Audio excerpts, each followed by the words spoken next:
Week's top 5, Kentuckians will soon be forced to decide between medical marijuana and their right to own a gun. This is number 1. Starting January 1st, medical marijuana will be legal in Kentucky, but it is still illegal under federal law. The ATF says Kentuckians need to get rid of their firearms if they use medical marijuana to follow federal laws. Violators face prison time and a fine of up to $250,000. However, the ATF says charges will likely only be pursued in connection to another felony. Some gun store owners are calling for an exemption to be added to federal gun laws. An update now on that shocking murder case out of Letcher County involving a Kentucky judge who was allegedly murdered by the town's sheriff. An old interview has resurfaced, revealing information about the judge. This is number 2. In newly released audio recordings, a woman says she saw a video of Judge Kevin Mullins having sex with a woman in his chambers. She says Mullins would have sex with women in exchange for legal favors. He was never accused or charged with any crime. This audio is from that woman's interview with an investigator from the Attorney General's office.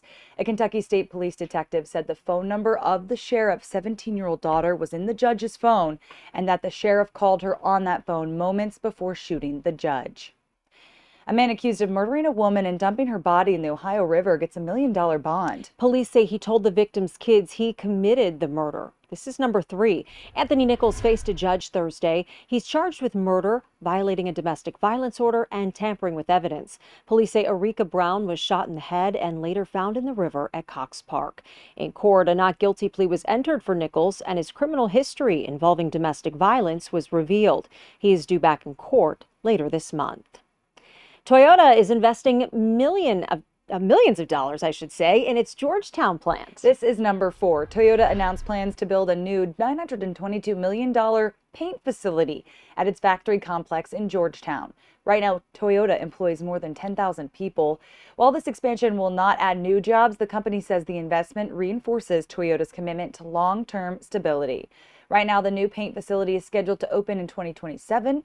A spokesperson for Toyota says it will be able to enable the company to offer more diverse color options for its vehicles. And rounding out your top 5 with little positive news, a Louisville restaurant is getting national recognition for its fried chicken. Southern Living magazine named Lucretia's Kitchen as one of the top 11 fried chicken restaurants in the South. You can find it on West Oak Street in Louisville's Limerick neighborhood. The list was made by a group of Southern chefs, including North of Bourbon chef Lawrence Weeks. He says their chicken is so crispy and comes out golden brown. He also says Lucretia welcomes you in like your family. Huck's in Crofton, Kentucky also made the list. That's your top 5 recap. Be sure to join us each weekday on WDRB+.